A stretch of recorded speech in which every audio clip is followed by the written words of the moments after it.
Vamos ouvir agora o jornalista André Trigueiro na abordagem do tema Valorização da Vida e Prevenção ao Suicídio, palestra proferida dia 1º de setembro de 2018 no Cine Teatro Odete, em Araguari, Minas Gerais.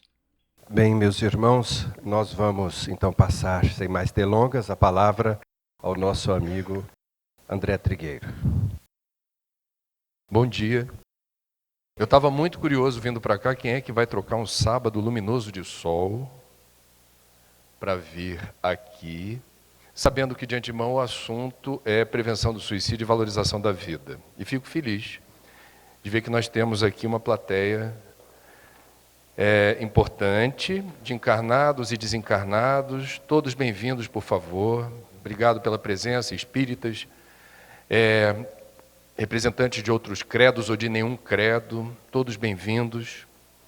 Nós, na largada, precisamos lembrar que é uma honra estar abrindo o Setembro Amarelo de Prevenção do Suicídio por aqui, em Araguari, nessa parte de Minas Gerais.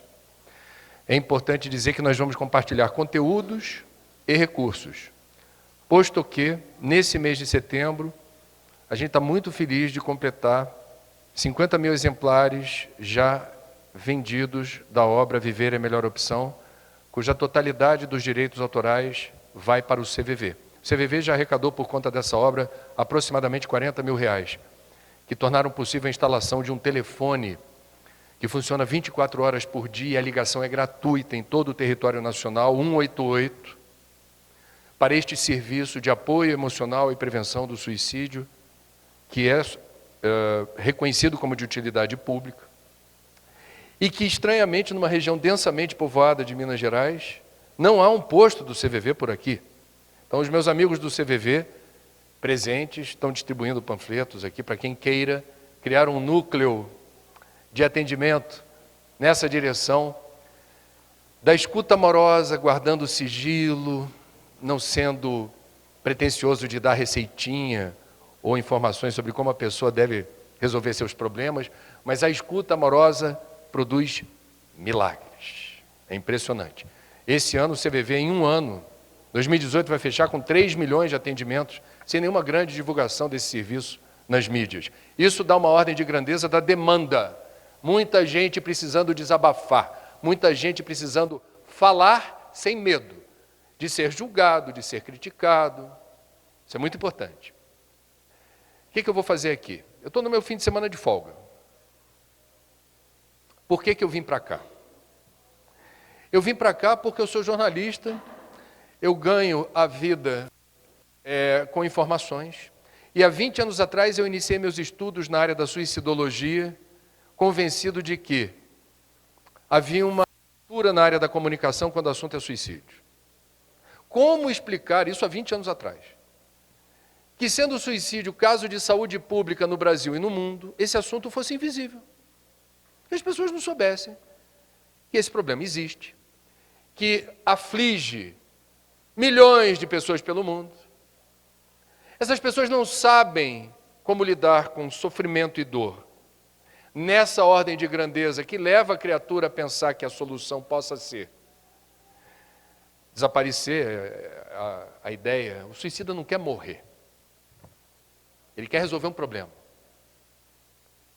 A gente daqui a pouco, dentro do recorte espírita, vai explicar ou compartilhar algumas informações sobre como não é possível resolver o problema dessa forma.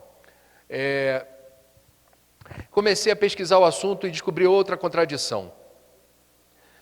Não é possível falar de saúde, promoção da saúde, sem informação. E o suicídio era um problema que se refugiava nos grotões sombrios do tabu. Ou seja, na área da saúde, como combater suicídio sem falar sobre o problema? Porque é falando sobre vários problemas na área da saúde que você reduz estatística de mortalidade ou incidência de hanseníase, de tuberculose, de doença transmitida por mosquito, que está aí. Dengue, zika, chikungunya, malária. Como é que eu me previno do mosquitinho? Com informação. O que produz mosquito por aí? Como é que eu combato focos de mosquito? Preciso saber. Por quê? Porque mosquito mata. Ou deixa sequelas terríveis, dependendo da doença. Informação de utilidade pública. Como eliminar mosquitos? Quem vos fala é ambientalista, hein? Se tiver mosquitinho por perto, mata. Pode matar. Não tem problema não. Há aspectos importantes a serem considerados nessa relação com esses seres alados. Eles não são bem-vindos se ameaçam a nossa saúde. DST AIDS, vocês estão vendo a epidemia de sífilis no Brasil, voltou a crescer, os jovens estão descuidados nas relações íntimas. Voltou a aparecer no radar da saúde pública, sífilis. Como é que a gente previne e reduz a estatística de sífilis? Falando abertamente sobre isso. Vai transar? Usa camisinha. Proteja-se. Porque voltou a ser um problema de saúde pública, na área das DSTs, sífilis. Como é que eu faço com suicídio? Eu tenho que falar sobre o assunto, desculpa. E tem um jeito certo de falar sobre suicídio. Então, em primeiro lugar, muito rapidamente, as estatísticas. A gente precisa entender por que é importante falar desse tema. Porque, segundo a Organização Mundial da Saúde, aproximadamente 800 mil pessoas morrem por ano por suicídio, o que dá uma média de 2.200 casos por dia, ou um novo óbito a cada 40 segundos. Desde que eu comecei a falar aqui, algumas pessoas já precipitaram o retorno à pátria espiritual pelas portas do suicídio. Tem mais suicídio oficialmente registrado no mundo, isso é muito impressionante, do que homens ou óbitos em conflitos armados, guerras. É a segunda causa mais importante de morte entre jovens. Para cada tentativa, ou melhor, para cada suicídio consumado, 20 tentativas. O que numa conta grosseira dá 16 milhões de tentativas por ano. É ou não é um assunto importante? E todos nós sabemos, porque a notícia ruim corre rápido, quando na nossa família, no nosso ambiente de trabalho, na vizinhança, ocorre tentativa. Alguém realizou uma tentativa ou consumou o ato. Esses números já preocupantes não expressam a realidade. O número é maior. Por quê? Em boa parte dos casos, o suicídio não aparece oficialmente como suicídio, porque é um problema de registro. Eles chamam na área médica de subnotificação. Ou seja, muitos casos de suicídio são maquiados. Quedas acidentais, acidente com arma de fogo, acidente de trânsito. Aí quando você vai rastrear, mas como é que foi o acidente de trânsito? A pessoa teve um comportamento completamente irresponsável ao volante, de forma que levanta-se a suspeita. Essa pessoa deliberadamente tentou realizar uma tentativa, ou a consumou. Qual é o jeito certo de falar sobre suicídio? Segundo a Organização Mundial da Saúde, a gente deve evitar, por exemplo, na imprensa, comunicadores, falar de suicídio no varejo. Uma pessoa hoje, vocês não vão ver por aí. Vocês estão vendo a mídia irresponsável. Você não vai dizer, hoje uma pessoa se matou em Araguari. Isso não vai virar notícia. Por quê? Não é prudente que o faça. Quando falaremos de suicídio? Hoje. Como? Primeiro dia do Setembro Amarelo. E o que é o Setembro Amarelo? O viés é de alta. Falar dentro da perspectiva de saúde. Então a gente tem que lembrar que o suicídio existe, não na perspectiva derrotista, só falando de como se fosse um assunto de interesse público. Morreu fulano. Não. Nós precisamos falar sobre esse tema com o cuidado de inseri-lo dentro de um contexto positivo. Eu não estou aqui para falar de morte com vocês hoje. Eu estou aqui para falar de vida em abundância. E se as estatísticas de suicídio são preocupantes, a gente vai falar como sobre esse assunto. Ainda dentro da área da notícia. Em não sendo possível deixar de reportar casos de suicídio, vocês se lembram daquele ator, humorista, comediante Robin Williams? 2014, faz 4 anos. Se suicidou nos Estados Unidos, você não vai fingir que não aconteceu, vai ter que falar. O que a Organização Mundial da Saúde sugere como protocolo cuidadoso de abordagem? Não abrir generosos espaços para falar desse assunto na mídia. Manchete, foto. Não detalhar o método empregado para se matar. Você não vai ensinar, você não vai didatizar suicídio. E aí entra em particularidades. No livro a gente conta. Por exemplo, é muito comum assim no registro biográfico da pessoa: excelente pai, notável companheiro de trabalho, voluntário, não sei o que. Enaltecer as qualidades morais do suicida é um problema para pessoas que estejam perturbadas e leiam a notícia e estão com a ideação suicida. Elas fantasiam, isso é um aspecto de uma mente em desequilíbrio. Elas veem elogios a quem se matou e falam assim: eu já estava pensando nisso, e se eu consumar ainda vão falar bem de mim. A mente humana, ela é caprichosa. Temos ciência por trás das recomendações sobre como abordar o assunto. O que precisa estar claro quando a gente fala sobre suicídio? É falsa a tese que uma pessoa que pensa em se matar vai fazê-lo mais cedo ou mais tarde. Falso. E o que a gente construiu com convicção? Em pelo menos 90% dos casos consumados de suicídio no mundo, ou seja, de cada 10 casos, 9 estão associados a patologias de ordem mental, que são diagnosticáveis e são tratáveis. Principalmente a depressão. Tem gente que tem depressão e não sabe que tem depressão. E sofre. Tem gente que tem transtorno de ansiedade, tem gente que tem síndrome do pânico, mas não sabe que tem e sofre. Então nós temos um recorte importante que é: precisamos de diagnóstico. Quando estamos em sofrimento, precisamos procurar ajuda.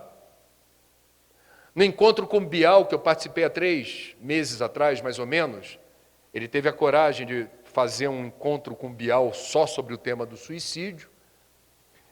A parte minha que foi ao ar, que a gente falou para burro lá, eles editam todo mundo. Eu fiquei feliz da parte que eu falei isso ter ido ao ar. Eu falei: nós vivemos numa sociedade onde as pessoas têm vergonha de sofrer. Feio sofrer. Que sociedade é essa? Onde há a ditadura da eterna alegria. Rede social selfie, estou de boa hoje, que legal, eu estou feliz. É ou não é? Qual é a imagem que você quer divulgar publicamente de você? Nas redes sociais, todo mundo é feliz da vida. Ninguém vai na rede social dizendo assim: que dia horroroso hoje. Eu não estou me sentindo bem hoje. Aliás, faz tempo que eu estou de mal com a vida. Você não vai ver isso. Ninguém faz isso. Então, é a ditadura da eterna alegria. E não é só essa ditadura, é a ditadura da eterna juventude. Você tem que sempre se mostrar exuberante. Eu não envelheço, o tempo não passa para mim. A ditadura do consumismo, feliz daquele que pode acumular bens e posses. O mundo é seu, era o slogan publicitário de um cartão de crédito, se lembra? Use o cartão de crédito, o mundo é seu. Depois você vira, eles deram um nome para inadimplente agora. Não é, como é que eles chamam? Negativado. É um nome horroroso que dão. Então o mundo é seu até você virar negativado. É uma cultura que nos distrai, nos dispersa, nos aliena. E aí tem uma frase do Krishnamurti que eu acho tão bonitinha.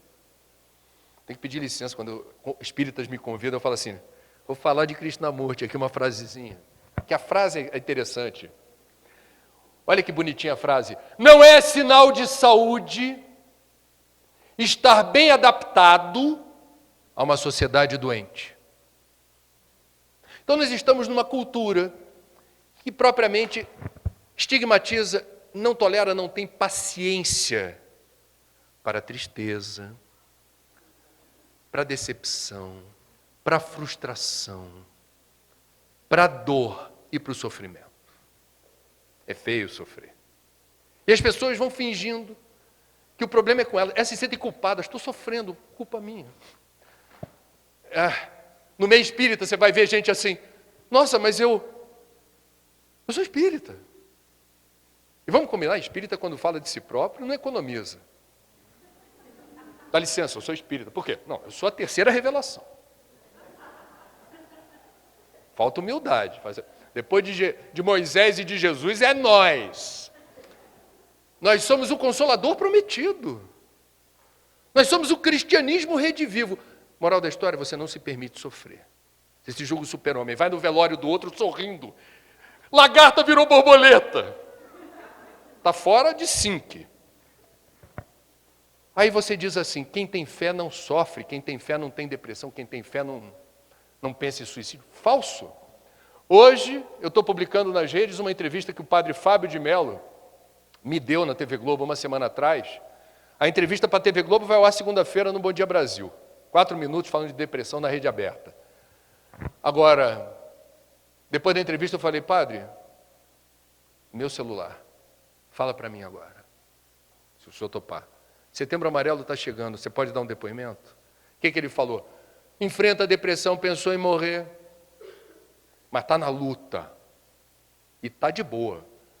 Porque ele não teve medo de procurar ajuda, não teve receio de se perceber numa crise onde sozinho com a fé não seria possível reverter esse estado mórbido de tanta dor e sofrimento. Ele diz isso assim, olhando para a minha câmera. A gente vai botar no YouTube, eu vou divulgar nas redes sociais, por agora, esse fim de semana. Fiquem ligados, porque ele deu quase 2 minutos de um testemunho, que é uma palavra bonita. Sem nenhum pudor, sem nenhum constrangimento. Ele que é uma liderança espiritual. Mas é só ele. Não, não é. Padre Marcelo Rossi, já que na Seara Católica, e pode escrever, muito espírita por aí também. Vamos separar, já que eu estou falando de depressão como um dos principais fatores de risco suicida. A maioria absoluta dos depressivos nem tenta suicídio. Só para deixar claro, quem tem depressão, e muita gente tem, não tem que ficar preocupado, dizendo assim, estou na lista. Não. A menor parte, tem pesquisas que dizem de 2 a 4% das pessoas portadoras de depressão, mas depressão aguda, tem a ideação suicida, ok? Muito bem. Vamos separar o joio do trigo. Primeira informação de utilidade pública quando o assunto é depressão. Separar depressão de estado depressivo. O que é estado depressivo? É da vida. Quem está vivo passa por vários episódios até o final da existência difíceis. Dor, tristeza, frustração, desalento, desânimo, falta de esperança, abalo sísmico da fé, isso é da vida. Bem-vindo ao clube, ele é numeroso. Todos estamos no mesmo barco. Você quer explicar para uma criança que sofre e fala assim, mas eu não estou entendendo, filho, calma, é que nem uma montanha-russa. Quando você está subindo a montanha-russa, você se deslumbra com a paisagem e fala, nossa, eu poderia desencarnar hoje. Que lindo, que bênção, maravilha. Aí estabiliza o carrinho. Aí você, nirvana, estou no ápice, no apogeu, no Olimpo. Eu não sou digno de tanta beleza e contemplação. Subitamente, sem aviso prévio, o carrinho despenca num abismo, dá aquela compressão no estômago, você fala, para onde eu vou? Não sei. Eu sei que eu estou indo na banguela para algum lugar que eu não sei onde vai dar. É ou não é? A vida não é assim? André, metáfora de montanha-russa, que pobreza. Ok, vamos então dar exemplos. Desemprego. Diagnóstico de um problema grave na área da saúde. Casamento desfeito ou relacionamento amoroso que se fragmenta, de repente se estilhaça. Nada disso sem que você tenha se sentido suficientemente preparado para lidar com a situação. Meus amigos, feliz daquele que descobre a tempo que a vida é assim. E Deus não é contra nós. A gente vai buscar em diferentes tradições religiosas ou filosóficas explicações ou fundamentos incríveis sobre o sentido da dor e do sofrimento na nossa existência. Cada um com seu cada um. Mas todos tentam explicar por que sofremos. E é lindo quando você ressignifica a dor e o sofrimento na sua vida. Porque são agulhões, são estímulos para você aprender a dar a volta por cima, a sublimar, a tentar buscar saídas. Quem gosta de ler biografias, literatura biográfica, alguém que no final da existência resolve falar, quem fui eu? É um pouco ególatra isso, né? Assim, minha vida. Tem pessoas interessantes que vale a pena a gente conhecer a trajetória. Reparem, para quem gosta de ler biografia, todas as pessoas que se expuseram de público, contando quem foram, como resolveram, fizeram certas escolhas, enfrentaram certos problemas, todas elas são muito gratas aos momentos extremamente difíceis da vida. É incrível como algumas trajetórias só foram bem-sucedidas a partir de um sofrimento atroz. Trabalhando em televisão, eu tenho meus colegas cinegrafistas que transportam 12 ou 13 quilos de câmera no ombro. É duro. Boa parte deles vai para o estaleiro de vez em quando para fazer fisioterapia, porque não é brincadeira, é pesado. Boa parte dos meus colegas diz assim, quando voltam ao trabalho, voltam com outro semblante. Rejuvenescidos. De boa. Por quê? Sofreram longe do trabalho, porque eles são apaixonados pelo trabalho. Mas em boa parte dos casos, na agitada vida de um jornalista, pressa, correria, vai entrar no ar, opa! Ele teve a bênção da trégua. E na bênção da trégua, quando você não dá vazão à angústia, à ansiedade, queria estar trabalhando, não pode trabalhar, relaxa. Entregue e confia. Tem aquela frase espírita que é tão abençoada, o acaso não existe, resolve tudo, né? Ou seja, assim, o acaso não existe, significa que as peças do tabuleiro, ainda que você não entenda a lógica do encaixe, têm o seu sentido e a sua função. Então, se eu estou hoje alijado do trabalho, pelo desemprego, por um problema de saúde, o que seja, em vez de ficar praguejando contra Deus, o destino, pare e pensa. Qual é o ensinamento, a lição que essa experiência, em princípio dolorosa, me traz? E quando você consegue ressignificar isso, a vida segue diferente. E invariavelmente melhor. E você lá na frente lembra, nossa, naquele período de vacas magras, no auge da minha crise conjugal, quando eu já não tinha quem pedir dinheiro, já estava no agiota, surgiu um momento em que eu comecei a ter outra perspectiva, outra cosmovisão. Eu comecei a construir o meu destino de uma forma completamente diferente do que vinha sendo. E eu não me arrependo disso. Pelo contrário, eu sou grato a isso. Vocês estão entendendo onde eu quero chegar? Isso é sabedoria, não é fácil, é conquista. É a gente aprender o significado embutido em cada experiência dolorosa. Porque é quando a dor nos visita, aí é o papo espírita, que para mim faz sentido. O agulhão da dor que te empurra, para frente. É para frente que se anda. E quando a gente estaciona, a dor é amiguinha. Porque vida é movimento, e tem que ser movimento na direção que nos convém. Estado depressivo, bem-vindo, o clube é numeroso, estamos juntos. Terapia de grupo. E depressão? Hashtag outra coisa. O que é depressão? Depressão é uma patologia de diferentes matizes. Tem a depressão leve, que eventualmente se resolve sem a necessidade de uma terapia mais consistente. Uma boa definição para a depressão que eu ouvi dos especialistas é tristeza persistente. Tristeza persistente. É aquela tristeza que não dá trégua. e que faz sofrer ainda mais quando você não sabe direito a causa. Olha que situação difícil. Eu estou sofrendo muito, começa a afetar meu apetite, a qualidade do meu sono, eu já não tenho vibração, eu não vibro, eu não tenho mais projetos pessoais, eu não estou nem aí para nada. Eu sou um cadáver insepulto, eu sou uma existência sem vida. Quando chega nesse nível, procure ajuda. Procure ajuda. E se você conhece alguém que esteja passando por isso, faça o que tiver ao teu alcance para que ela procure ajuda. Vamos aos protocolos definindo. Depressão.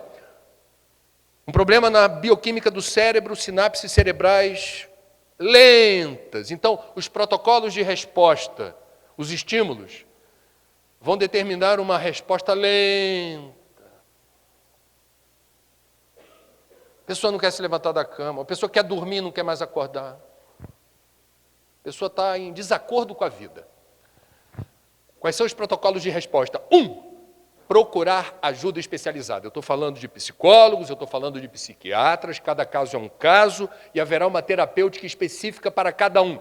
É falso dizer que toda pessoa com depressão tenha a mesma dinâmica depressão ou vá determinar a mesma rota terapêutica. Cada caso é um caso, ok?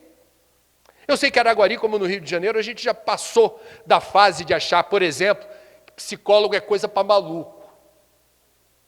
Estou certo ou não? Há dúvidas sobre isso? Este que vos fala está em terapia. E eu não tenho nenhuma patologia de ordem mental diagnosticada até agora. O que você está fazendo então na terapia? Então estamos passando para outro protocolo importante para quem tem depressão. O que é a terapia psicológica? A ciência psicológica nos ajuda em quê? O psicólogo é um espelho de você. Ele é um facilitador.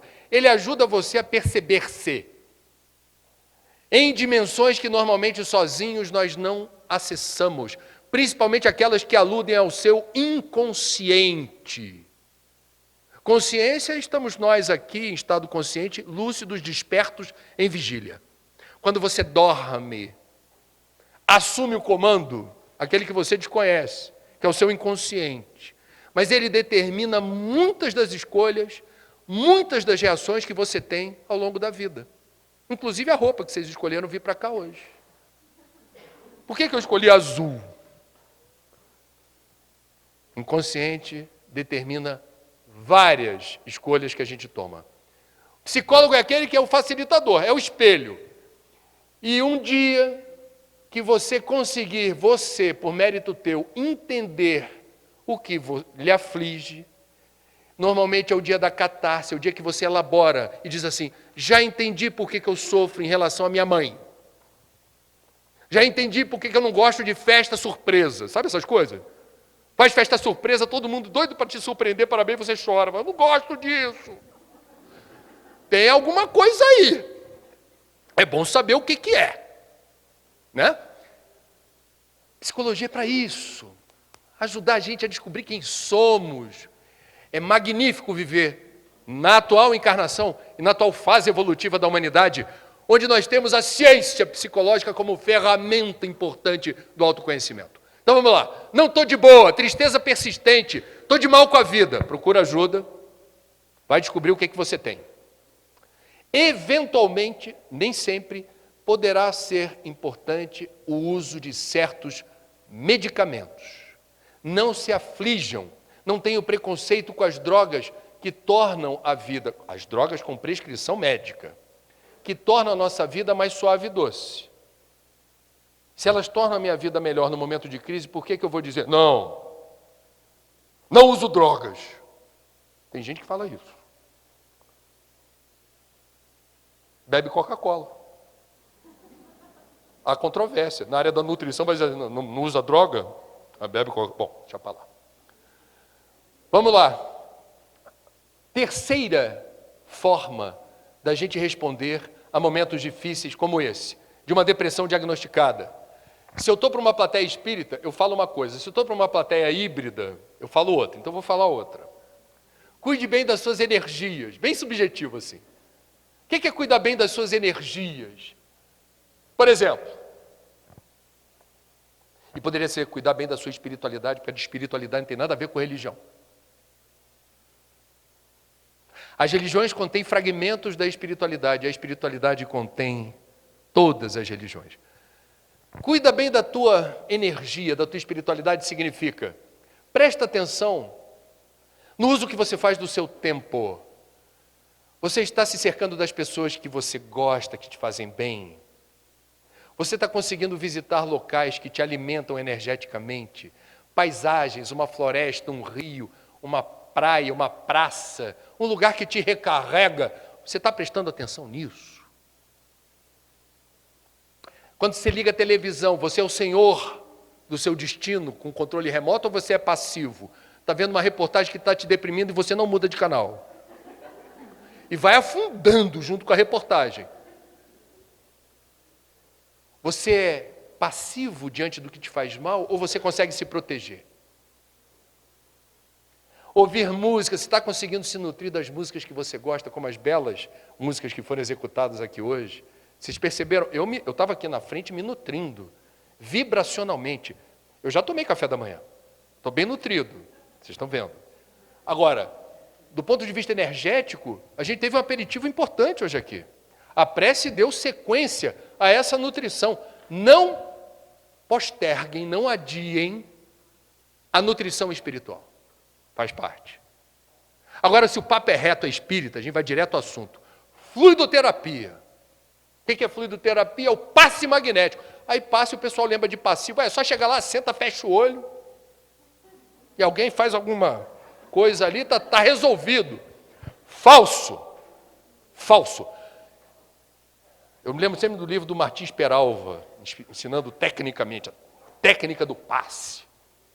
Significa, na hora que você está sendo contemplado por fluidos medicamentosos transportados pelo médium na tua direção, fazendo uma faxina, uma profilaxia, um saneamento básico espiritual na tua psicosfera, que é isso que acontece, um derrame de luz na sua direção. Se você tem uma postura refratária porque você está pensando na morte da bezerra, como dizia minha avó, você está dizendo assim, e hoje tem almoço na casa do Carlão. E aquela reportagem de manhã não sai da minha cabeça. Tecnicamente, o que está acontecendo? Esse trabalho na sua direção não tem efeito. Você vai sair da instituição como você entrou. Tem um livro do André Luiz, psicografado por Chico, que ele narra o que houve numa igreja onde um padre, sinceramente vocacionado para o exercício sacerdotal, ele estava tão inspirado na homilia que André Luiz e o seu mentor estavam ali olhando como o padre estava imantado de luz e transportou essa energia para as hóstias. Ele imantou as hóstias de luz. E aí veio a hora do sacramento da comunhão. O povo fez fila. Aí André Luiz, vamos ver o que vai acontecer com a hóstia iluminada. Tinha o povo que entrou na fila, que estava na frequência e na sintonia do que o padre falou, estava sinceramente tocado por aquelas palavras inspiradoras, e na hora de ingerir a hóstia iluminada entrou na boca e a iluminação da hóstia se propagou pelo corpo de Cristo. E o corpo de Cristo irradiou luz. Entretanto, segundo André Luiz, o resto da fila, a maior parte dos fiéis estava ali, católico de fachada. Vim aqui bater ponto. Existe o espiritismo de fachada também, que vai bater ponto. Hoje é dia de palestra, depois passe, depois água fluidificada, zerei. Zerei, pronto para mais uma semana, livre, leve e solto. A gente trouxe isso do catolicismo, essa coisa conveniente, espiritamente correto. E André Luiz narra, em boa parte dos fiéis, que não estavam na frequência, na sintonia do que estava acontecendo naquele encontro espiritual, a hóstia iluminada se apagava na boca. Corpo de... Acabou. Cuida da tua espiritualidade, cuida do que te faz bem. Nós não somos só matéria. Aliás, a matéria é energia condensada. Cuida do que você lê, do que você vê, do que você escuta, do lugar onde você está, da paisagem que você consome. Faça bom uso dos recursos à sua volta para se nutrir espiritualmente. Isso é ciência. Saindo do território da depressão, muito rapidamente, eu vou entrar na parte do segundo fator de risco, segundo a Organização Mundial da Saúde, para a ideação suicida, que é o uso de drogas. Drogas lícitas e ilícitas. O que é droga? Qualquer substância que tenha o poder de alterar o funcionamento do seu sistema nervoso. Maconha faz isso? Faz. Crack, cocaína, êxtase, fazem? Fazem. Álcool faz? Faz. Cigarrinho da Souza Cruz faz? Faz. Qualquer substância que tenha o poder de alterar o sistema nervoso é uma droga. Uso de drogas lícitas ou ilícitas significa: droga, por princípio, pode causar dependência. E a dependência é um pesadelo espiritual. Por quê?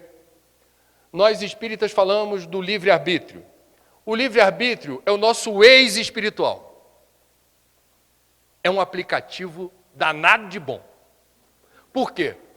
Porque ele nos capacita a realizar com autonomia e soberania as escolhas que nos convêm. Você é o senhor ou a senhora do seu destino. Evolução é mérito, pessoal e intransferível. Fiz a escolha boa? Opa! Sabe aquele barco que o navegador está caçando a vela, como eles dizem no iatismo? Eu estou procurando o vento. Se você encaixou, por mérito seu, o vento na vela e o barco andou, parabéns. Mérito. Se você ficou esperando ventar, dizendo assim: vou esperar ventar e vamos que vamos. E você vai estacionando. O barquinho fica ali, meio à deriva. Você fala: daqui a pouco venta. Ok, é uma opção. Mas você escolheu. Qual é o problema da droga? É o vírus que inabilita a ferramenta do aplicativo do ex-espiritual. Por quê? Você não tem mais autonomia absoluta. Você não é mais o senhor ou a senhora do seu destino. Se você já tem a armadilha da dependência, significa que você vai precisar consumir precioso tempo e energia para reverter esse estado de coisas e expulsar o vírus. Porque enquanto a dependência existir, a sua única certeza a cada dia, quando amanhece, a única certeza. Como é que está o teu dia? Não sei, vamos ver. Mas tem um momento que eu vou precisar pagar um tributo à droga, porque eu sou dependente. Essa é a encrenca da droga. E preste atenção, não sei em Araguari, em boa parte do Brasil, nós temos uma farmácia por quarteirão. É um país campeão mundial de farmácia. E a farmácia nem sempre exige de quem vai comprar certos medicamentos a devida receita. E nós consultamos quem? O Dr. Google. Rivotril. Atenção, clube do Rivotril. Não quero deixar ninguém preocupado, não. Qual é o problema? Rivotril é droga. Sem medicação, você está alterando o funcionamento do seu sistema nervoso em troca de uma serenidade artificial. Entrou nas gotinhas do Rivotril para sair, não é fácil. Eu não quero aterrorizar ninguém, mas a gente disseminou certas drogas como sendo bênçãos de Deus, e você não sabe o tamanho da encrenca que é fazer isso sem um médico responsável e sem entender o fenômeno da medicalização da dor. Já ouviram falar desse termo? Significa, eu acho sofrer tão insuportável, qualquer experiência de dor e sofrimento é tão angustiante para mim, que eu podendo buscar outros meios, se é que me entende, para anestesiar, para driblar, para buscar um atalho e essa dor não me incomodar, eu não hesitarei em fazê-lo. Cuidado com o vírus que desarma o aplicativo da autonomia. Não há nada mais precioso do que a autonomia. Eu sou o senhor do meu destino. Nelson Mandela, eu visitei em Joanesburgo a prisão onde ele ficou mais de 30 anos, ele citava um famoso escritor americano cujo poema falava exatamente isso. Eu sou o senhor do meu destino. Foi o lema que permitiu que aquele homem que colocou abaixo o apartheid na África do Sul suportasse 32 anos de prisão. Eu sou o senhor do meu destino. Eu faço as minhas escolhas, não o meu carcereiro. Eu escolho o que me convém. Nelson Mandela. Bom, eu estou com tempo exíguo, eu vou correr um pouquinho. O que é importante a gente saber? Existem fatores sociais que podem precipitar desalento, desânimo. E aí não tem a ver com patologia de ordem mental. Vocês não vão estudar isso na faculdade de psicologia. Mas jornalista é livre para fazer pesquisa, fora da área da saúde pública. Eu fui buscar num dos pais da sociologia, contemporâneo de Kardec, Émile Durkheim. Um dos pais da sociologia, século XIX, ele escreveu um livro chamado O Suicídio. Aí você vai perguntar, o que um sociólogo tem a dizer sobre suicídio? Ele é autor daquela frase, atribui-se a ele a autoria da frase, o homem é produto do meio. Já ouviram falar? Ou seja, o meio em que estamos inseridos determina muito das nossas escolhas, valores, inclinações, certo? O que é interessante quando a gente estuda Durkheim? É que, por exemplo, num país como o Brasil, só vou ter tempo para dar um exemplo, tem outros. Nós estamos vendo isso na campanha eleitoral, mas eu não quero entrar em detalhes. O que é ser mulher no Brasil? Bom, primeiro vamos definir Brasil como um país machista, onde os valores da sociedade patriarcal determinam desigualdade. Ah, André, está exagerando, não é bem assim. É, quem é mulher sabe. Não ganha o mesmo salário que o homem na média, mesmo tempo de escolaridade, mesma formação, com a mesma habilidade específica adquirida na sua formação, no mercado, na mesma cidade, trabalhando com a mesma carga horária, na média, isso é IBGE 2018, não ganham o mesmo salário. Ser mulher no Brasil não é só ganhar menos que o homem na média. Ser mulher no Brasil é estar sujeita ao risco de morte, porque a maioria dos homicídios de mulheres ocorre a partir da ação violenta de maridos ou ex-maridos, namorados ou ex-namorados. Portanto, o homem num relacionamento íntimo se julga superior, controlador, tutor, vai se eu quiser, vai fazer se eu deixar. Aqui quem manda sou eu. Quem põe dinheiro em casa sou eu. E aí a mulher, com suas razões, já tenho filhos, eu não sabia que ele era desse jeito. E quando bebe ele fica terrível, mas depois ele fica bonzinho. A gente vai vendo por que esse país precisa ter lei Maria da Penha, lei do feminicídio, e que não resolvem totalmente o problema de uma situação social em que ser mulher significa largar em condição de desvantagem a cada encarnação. André, você está dizendo então que as mulheres estão mais inclinadas a cometer suicídio do que os homens? É curiosa a estatística. As mulheres realizam muito mais tentativas do que os homens. Mas a maior parte do suicídio consumado, homens. Os homens são mais eficientes, usando métodos mais dilacerantes e invasivos. Mas as mulheres realizam mais tentativas.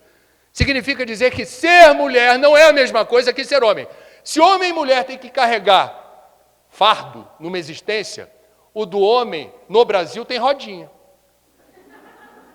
Na largada, não é a mesma coisa. Vocês estão vendo no mercado de trabalho, homem e mulher trabalhando. Normalmente são as mulheres que se incumbem, isso é hora extra não remunerada, dos afazeres domésticos, dupla jornada, cuidar dos filhos. E o homem diz assim, isso é coisa de mulher, pô, é contigo. Isso é ser mulher. André, você está dizendo então? Estou dizendo. Do ponto de vista sociológico, ser mulher em países como o Brasil implica numa carga maior. Eu não saberia dimensionar, aí cada caso é um caso, o quanto maior e em que circunstâncias, mas é maior. Se é duro para a mulher, imaginem para gays. Os índices de suicídio entre homossexuais, transexuais, é avassalador. Por quê? A mesma sociedade machista de valores patriarcais, que não aceita igualdade em relação à mulher, o que diz em relação a outras orientações sexuais? Estigmatiza, humilha, bate, faz bullying. E a quem tem orientação sexual distinta da maioria, se sente o quê? Oprimido pela existência. Fala assim, não me aceitaram em casa, não me aceitaram na escola, não me aceitaram na rua, não me aceitaram no trabalho, não me aceitaram no ponto de ônibus. Para o planeta que eu quero descer. Os suicidólogos, vejam que existem os suicidólogos.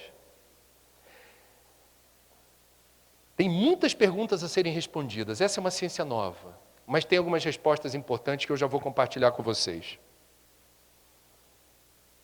Por exemplo,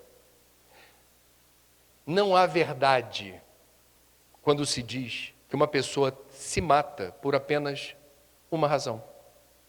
Matou-se por descobrir-se traído pela companheira ou pelo companheiro. Os suicidólogos dizem, não é bem assim. Este pode ser o fator prevalente, o fator preponderante. Entretanto, se todas as pessoas que se descobrem traídas se matassem, eu não estaria aqui. Vamos combinar que acontece com alguma frequência, as pessoas ficam dilaceradas, não gostam, não é aprazível, mas a vida segue. E não falta gente interessante por aí, certo? Você vai ficar refém, prisioneiro, o meu amor. Durante o tempo foi, agora ele que deu mole, ele que perdeu. Você começa a usar aquelas frases de efeito que favorecem a autoestima, elas ajudam mesmo. No mundo com mais de 7 bilhões de pessoas, eu vou ficar refém de uma? Não tem chance. Por que aquele ou aquela se matou? Aí o suicidólogo usa a ciência e diz assim, vamos rastrear o histórico daquela pessoa. Vamos fazer algumas perguntas sobre seu passado. Por exemplo, este que se matou por descobrir-se traído, tinha ou teve na infância, principalmente de 0 a 7 anos, quando se forjam caráter, valor, sensibilidade para a vida, cidadania, valores.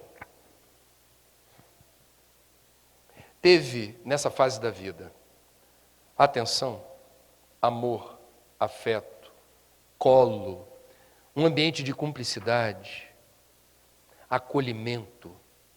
Não é aquela coisa, momento família junta, sentado no sofá vendo televisão. Falso. Ninguém está junto ali. Estão todos hipnotizados, olhando para a telinha. Ninguém está compartilhando nada. Ou então tem pai ou mãe que chega em casa no final do dia, pouco tempo para o filho. E não tem problema ser pouco tempo, desde que o pouco tenha alto rendimento. Eu tenho meia hora com meu filho, que é o que eu aguento, que eu estou chegando em casa tão cansada. Aproveita a meia hora. Não dispersa com televisão, rede social ou qualquer outra coisa. É o momento do filho. E isso é nutrição amorosa, emocional, que te acompanha para o resto da vida. Não é o tempo cronológico. Se eu tenho pouco tempo, mas meu filho se sente no pouco tempo valorizado, amparado, acolhido, alvo da minha atenção absoluta. Você agora é minha prioridade. Pensei o dia inteiro em você no trabalho. Me lembrei de você em vários momentos. Que bom estar aqui agora com você. Me conta como é que foi o dia na escola. Mas é olhar mesmo com interesse. Me conta como é que é o dia na escola. E agora, já tem namorado? Não. Troca.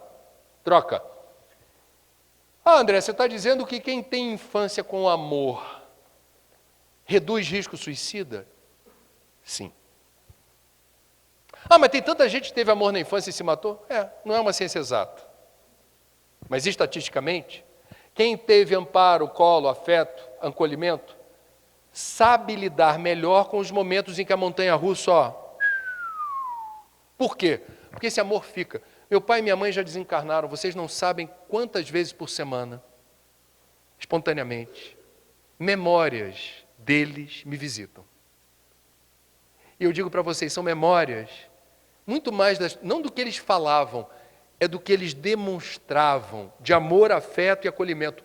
Isso não me abandona. Isso fica no coração. E isso chega nos momentos difíceis. É muito interessante. Não sei se acontece com vocês. O estoque de memória, de lembrança que nos visita e você fala, como é bom ter lembranças boas de quem foi tão importante na vida da gente em vários momentos. Outra pergunta que o suicidólogo haverá de fazer. Este que se matou por se sentir traído, possuía alguma crença numa força superior? Veja o cuidado que eu não estou chamando de religião. Nem estou falando a palavra fé, porque para mim a palavra fé é hashtag outra coisa. Quando a gente fala da fé que remove montanha, a gente não está falando de crença, a gente está falando de um poder.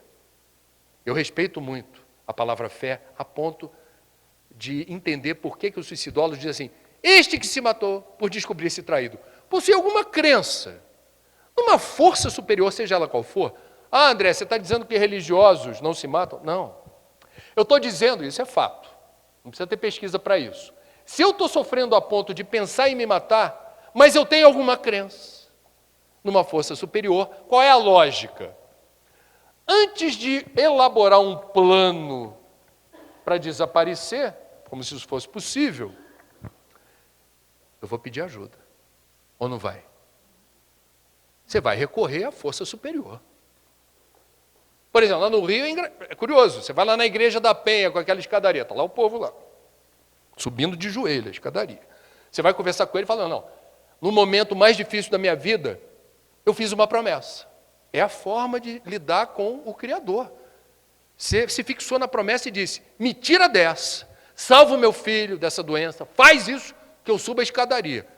No nível espiritual em que aquela criatura se encontra, recorrer à força superior se resolveu nesses termos.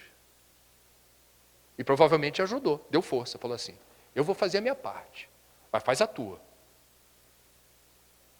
Você vai ter, eu às vezes durmo tarde, tem televisões, canais de televisão à noite, TV a cabo então, farra, com transmissão ao vivo com sacerdotes e padres e pastores de diferentes denominações, ao vivo, acolhendo pessoas na madrugada. Certa vez eu estava zapeando, parei numa pessoa, uma determinada denominação cristã, que estava defendendo o seguinte, quando estiver em dificuldade, grita com Deus. Fala alto! Para ele escutar. Eu falei assim, se esse programa tem audiência, essa madrugada seria inesquecível. Imagina. Espírita é mais complicado. Por que espírita é complicado no momento de dor e sofrimento? Bom, primeiro que a gente é reencarnacionista. Segundo que a gente sabe que a gente não é flor que se cheire. Que a perfeição não é desse mundo. Reencarnou no mundo com essa configuração é porque o teu fichário traz páginas difíceis de ler. E tem uma frase linda do meu amigo espiritual responsável pelo trabalho em relação à prevenção do suicídio, Marcelo Ribeiro, Divaldo me confirmou a parceria com ele. Foi irmão consanguíneo em algumas vidas. Hoje, no plano espiritual, está encarregado de apoiar prevenção de suicídio entre jovens. Marcelo Ribeiro, parceiro do Di. Marcelo tem uma frase que o Divaldo psicografou já há muitos anos, que é a seguinte, não somos outros espíritos, somos os algozes do passado, travestidos de vítimas do presente. Vai gritar? Vai pagar promessa? Para a gente, o papo é outro, com o espírito. É um entendimento racional dos processos que resultam em dor e sofrimento. Lei de causa e efeito. E o que é lindo no Evangelho de Jesus é lembrar, nenhum de nós recebeu em vida carga superior à nossa capacidade de suporte. O jugo é suave, o fardo é leve, e a vida segue. Por vezes, a gente tem a ilusão de que a gente não vai dar conta. É hora de recolher o orgulho e pedir ajuda. Está no pacote evolutivo. Vou baixar minha asinha, eu que me acho autossuficiente. Não, eu não preciso, não quero ajuda. Aí a corda rói e você fala, bom, agora é o seguinte, ou eu peço ajuda ou eu afundo de vez. Temos aí uma experiência evolutiva. Vejam como a terceira idade, ou a melhor idade, ou a idade do acúmulo de informação e de experiência, representa em si mesma um desafio para a humildade. Por quê? Não importa o quão forte eu fui na juventude, resiliente, imune a qualquer outro problema, a idade paga-se um preço. Eu já passei dos 50, estou começando a sentir essas coisas. Qual é a questão? Idade avançada significa eu preciso de mais ajuda para enxergar, escutar, subir no ônibus, descer do ônibus. Eu preciso de algum recurso, ou lidar melhor com o sono que antes era tranquilo, duradouro, agora é intermitente. Eu já não posso comer tudo que eu gostava de comer. Todos aqueles doces mineiros. Aliás, a comida mineira é um desafio civilizatório. É uma tentação em si mesma. Como é que você abre mão, abdica da culinária mineira? Eu não posso comer, mas só um torresminho aqui. Você vai? Não é um desafio? Vocês que se virem aqui. Nasceu em Minas, tem que se virar com essa culinária aí gostosa. Portanto, é um exercício de quê? De humildade, no sentido de eu não vou retroalimentar um suicídio indireto. Ou seja, não vou me boicotar em vida. Eu não vou precipitar o meu retorno à pátria espiritual porque eu adoro comida mineira. Se o médico já falou, olha, cuidar da diabetes, olha, colesterol, não vai comer isso aí não. Não vai comer. Por quê? Porque a vida é um valor em si mesma. O que diz o Espiritismo? Eu estou avançando porque eu acho melhor falar do que depois, tá? Me perdoem. Pode ser? O que diz o Espiritismo a respeito do suicídio, e é importante a gente reforçar, eu sei que a maioria de vocês é espírita e conhece a história. O último capítulo do livro, que é basicamente sobre ciência, é totalmente reservado à visão espírita sobre suicídio. Primeira coisa muito impressionante da pesquisa que eu fiz é que todas as grandes religiões ou doutrinas espiritualistas, do Oriente ou do Ocidente, todas as grandes, afirmam a mesma coisa em relação ao suicídio. Divergem no varejo em relação a que é Deus, existe reencarnação ou não, céu ou inferno, cada um diz cada um. Mas na hora que o assunto é suicídio, todas dizem a mesma coisa. Em nenhuma hipótese o suicídio significa alívio ou solução para os problemas. É muito impressionante. Eu, se fosse ateu, materialista ou agnóstico, e fizesse uma pesquisa sobre suicídio, eu ficaria impressionado, falando assim, nossa, essas religiões se degladiam em tantos aspectos, mas quando o tema é suicídio, não vai nessa. O que diz o Espiritismo? Em primeiro lugar, não é o que diz.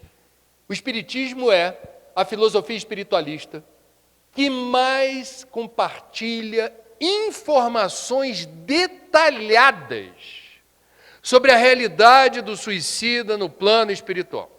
Então, quem é espírita, vocês, aqueles espíritas, por favor, se quiserem, façam essa aferição. Eu não encontrei em outra religião ou doutrina filosófica, religiosa, mais informação sobre a realidade do suicida no plano espiritual do que no Espiritismo.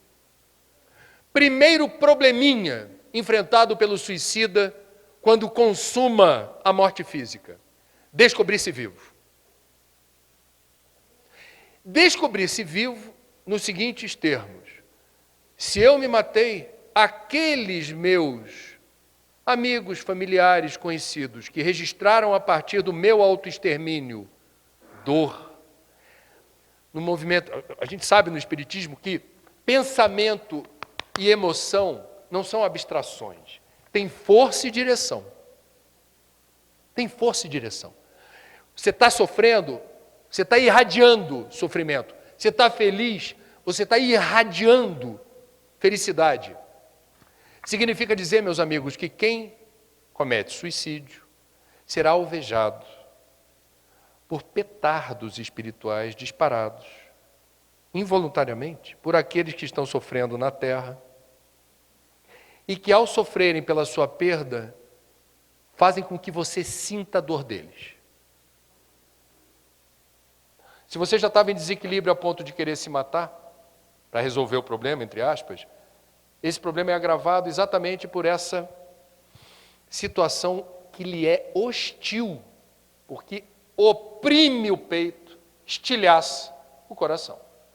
Segundo probleminha, esse relatado em detalhes por Dona Ivone Pereira, em Memórias de um Suicida. Por que o suicida tem enorme dificuldade em se desvencilhar dos seus despojos carnais? São relatos que se repetem. Todos nós, quando reencarnamos para executar um projeto. Existe um projeto de vida. A vida não é um estalar de dedos, a vida é um projeto. 16 ou 17 desencarnados participam da ajuda para confeccionar o projeto da próxima encarnação. Em que momento você vai reencarnar, em que país ou cidade, filho de que pai e de que mãe, que DNA você vai ter, tudo isso já foi estabelecido. Isso não tem nada a ver com o livre-arbítrio. Isso já é o pacote. Vem pronto. E quando a gente retorna, isso eu estou falando da cosmovisão espírita, ok, gente? Quando a gente retorna, nós temos um prazo de validade. Ele é negociável, mas ele é pré-estabelecido. André vai viver 135 anos? Ok.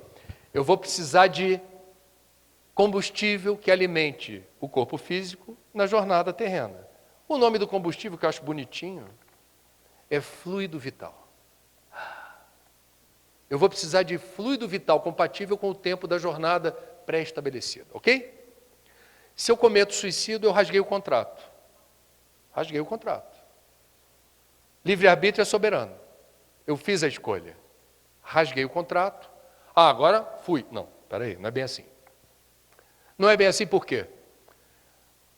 A carga residual de combustível ou de fluido vital, que tem a única função de promover o elo, a ligação do corpo denso, físico, com o espírito, essa carga residual mantém a sensibilidade do espírito em relação às ocorrências do corpo físico.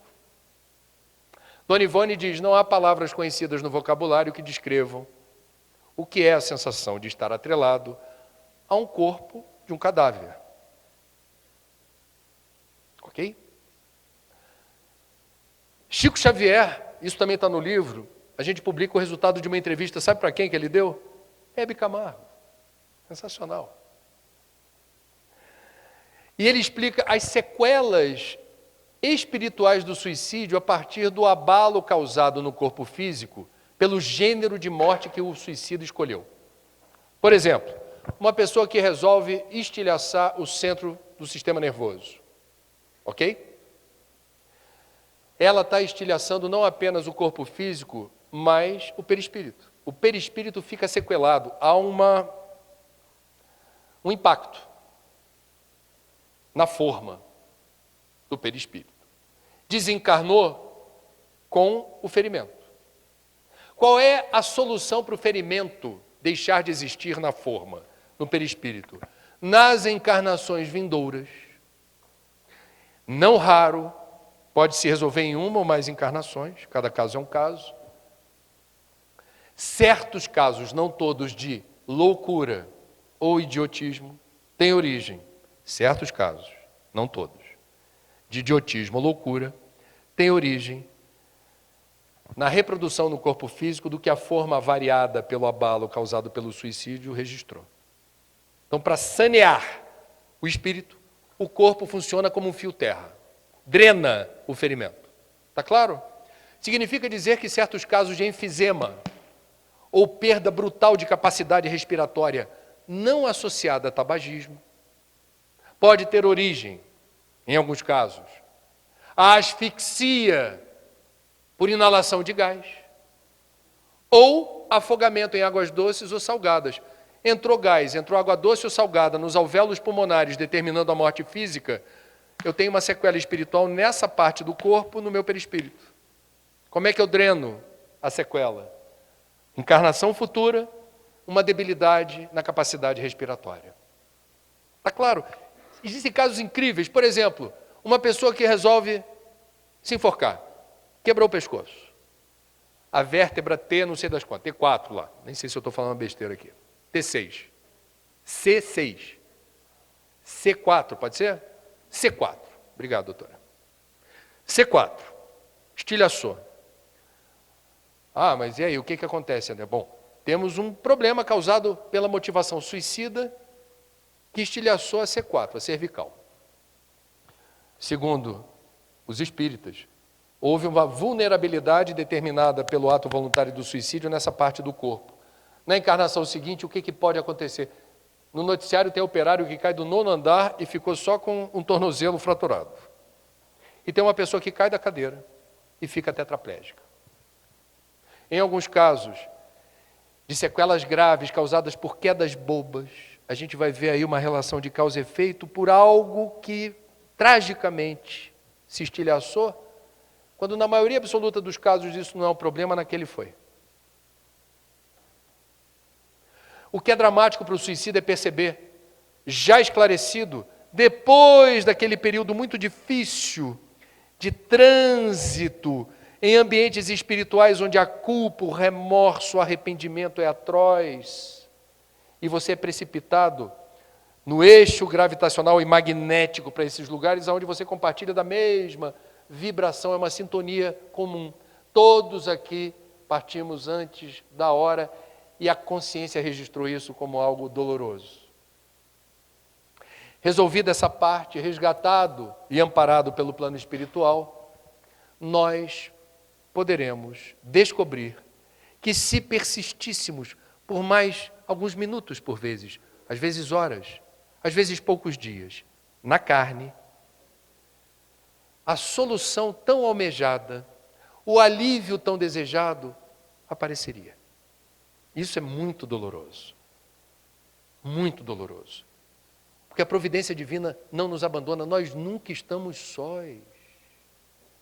É incrível, no momento de dor, eu entendo isso, não é uma crítica não. No momento de dor a gente não consegue ver luz no fim do túnel e a gente não consegue imaginar que Deus está presente. Aliás, Deus está dentro de nós. É a mesma dificuldade de um céu nublado em que a pessoa diz assim, hoje o sol não apareceu. Não, falso. O sol está lá, acima das nuvens. Quando a gente anda de avião, é bonito. Passa aquele bololô de nuvem e você vê aquele colchão de nuvens brancas e o sol sempre brilhando. O sol nunca deixa de brilhar. Nós não enxergamos, mas ele está lá. Os nossos guias e mentores ficam muito tristes quando a gente se esquece que eles estão por perto. Aí alguém vai dizer, se está por perto, por que não me ajuda? Não é a pergunta que a gente faz? Aí o pessoal da plateia diz assim, é verdade, não eu, mas eu vejo o pessoal fazendo. Faz a pergunta, porque a dor não permite que a gente enxergue acima das nuvens, por vezes a gente fica obnubilado, míope, a gente não percebe, mas está lá. O que você queria que teu guia e mentor fizesse? Soprasse no teu ouvido? Tudo vai dar certo, calma, daqui a pouco resolve. Vai perder o mérito da conquista espiritual, da sua escolha. O que vocês acham que é a vida? A vida é o Enem espiritual. Estamos prestando exame. Aí você está no Enem falando assim, não sei resolver essa questão. Chama lá o Bedel, não sei o nome que dão. Fulano, terceira vez que eu estou tentando medicina aqui para federal, cara, eu passei o ano todo estudando. Dá uma força aí, velho. Qual é a questão? Não vai rolar. E não vai rolar por quê? Evolução é mérito, pessoal, intransferível. Seu guia em respeito a você vai fazer o quê? Eu estou aqui vibrando, Eu estou aqui puxando no seu fichário, no sono, situações, momentos em que você, no despertar em vigília, vai se lembrar e vai te dar coragem. Você vai falar, a fibra está forte, eu vou suportar, eu vou tocar o barco. Mas ele não pode soprar no teu ouvido, se materializar na sua frente. Oi? Por que está chorando? Só hoje, hein? Anota aí. Não vai rolar, desculpa. Só o obsessor aparece para dar jeitinho. E normalmente são dicas que não prestam. Desconfie. Isso aí é incrível. A decepção das pessoas em casa espírita. Vai lá na mediúnica. Espera meses. Que tem o protocolo, não vai chegar na mediúnica assim. Quando chega, tem mensagem para mim? Não. Putz, grilo, não sei o que. Não. Tem mensagem para mim? Ainda não. Pô, eu não volto mais aqui. Semana que vem eu vou. Tem mensagem? Tem! Graças a Deus. Aí vem a mensagem e vai ler a mensagem. A mensagem para você é a seguinte: mantenha a fé, tenha serenidade, tudo vai dar certo. A pessoa fala, perdi meu tempo vindo para cá, esperando ajuda. Não resolveu. O que eu faço com as minhas dívidas? Como é que eu faço em relação à saúde? Como é que eu faço em relação à minha desilusão amorosa? O Espírito não falou nada. Se não falou nada, medalha no peito do guia. Que não é para ele falar das miudezas, do varejo. Evolução é mérito pessoal intransferível. Todos estamos no Enem espiritual. Estamos prestando concurso. Estamos nos graduando a dar mais um passo na senda evolutiva. Espiritismo em si mesmo não é a condição para a gente evoluir. É ferramenta. O que você faz do Espiritismo é que pode ajudar. Reparem, Kardec teve esse cuidado. Reconhece-se o verdadeiro espírita pela sua transformação moral e pelos esforços que realiza para dobrar suas más inclinações. O que isso significa? Quando vocês desencarnarem espíritas, vocês vão chegar cheios de orgulho dizendo assim, passei a minha vida inteira indo ao centro espírita. Li todas as obras básicas, sei recitar de cor todas as leis morais. Fui dirigente de casa espírita. Cuidei de um monte de coisa lá. Ajudei a divulgar a doutrina, etc, etc. A minha pergunta, com toda franqueza, é: vocês acham realmente que basta isso para passar no Enem espiritual? Qual é a condição fundamental que não ser espírita eventualmente propicia? Não é o espiritismo em si que carimba o teu passaporte para um mundo melhor e mais justo. É como o espiritismo transformou você. Você é uma pessoa melhor, mais justa, mais paciente, tenta exercitar o perdão, não se deslumbra com tanta facilidade pelos apelos da matéria, se desdobra na direção do outro sem querer recompensa ou visibilidade ou remuneração. Você está trabalhando a caridade. Fora da caridade não há salvação significa o quê? Eu estou pronto para renunciar progressivamente. Não dá para fazer isso de uma vez, porque o hospedeiro, com tanto parasita, quando tira todos os parasitas de uma vez, pode cair duro. Evolução é passo a passo. Cada encarnação a gente vai se desvencilhando dessas amarras e vai se sentindo mais livre, leve e solto na direção da luz, que simbolicamente expressa a ausência de imperfeições. Meus amigos, para terminar, é preciso dizer o seguinte: não basta que a gente se sinta bem, íntegro, equilibrado e sereno. Aqueles que se sentem assim estão abençoados num mundo tão difícil. Para o espírita, esse não é o objetivo. Não é o único objetivo. A gente fala do Consolador prometido. Para consolar quem? Bom, primeiro a mim. Fato. Se lembra da cabine do avião? Quando a aeromoça, ninguém presta atenção, tadinha, na aeromoça, todo dia, todo voo ela fala, se houver qualquer problema, as portas. E aí diz assim, se houver descompressão da cabine, surgirão máscaras de oxigênio para você fazer uso. É assim que se faz. Se você estiver, essa informação que ninguém presta atenção, acompanhado de alguém criança ou dependente sua, caem as duas máscaras. A primeira máscara é para quem? Para você. Depois você vai ajudar. Espiritismo é a mesma coisa. Você descobre, se encanta com a doutrina. Faça bom uso. Para você. Não é feio, não. Use e abusa da doutrina. Estou entendendo. Nossa, como está bom. Que legal. Faço prece. Estou estudando. Estou me sentindo mais disponível para o voluntariado. Que legal. Passo o segundo e mais nobre. Estou pronto para ajudar. Aí começa a parte nobre do nosso aprendizado. No mundo em que suicídio é caso de saúde pública, e isso alcança o Brasil, não basta que a gente se sinta mais protegido do risco suicida. Importa, quando recuperamos o prumo, a serenidade e o equilíbrio, que a gente ajude o outro em sofrimento a cruzar a linha de chegada. André Luiz usa a expressão completista. O que é o completista? Aquele que cruzou a linha de chegada no tempo previsto. Nós não podemos cruzar a linha de chegada sozinhos. Por isso que eu estou aqui. Eu gostaria muito de deixar, apesar das minhas muitas imperfeições, a energia amorosa que foi compartilhada com informações que eu tentei apurar em 20 anos de pesquisa e que aludem à seguinte ideia síntese de um mineiro que deixou esse legado.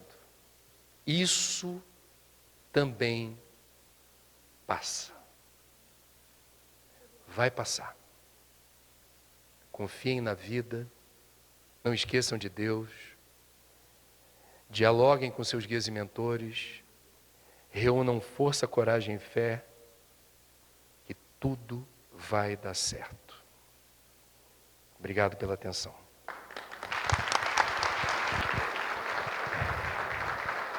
Acabamos de ouvir o jornalista André Trigueiro na abordagem do tema Valorização da Vida e Prevenção ao Suicídio.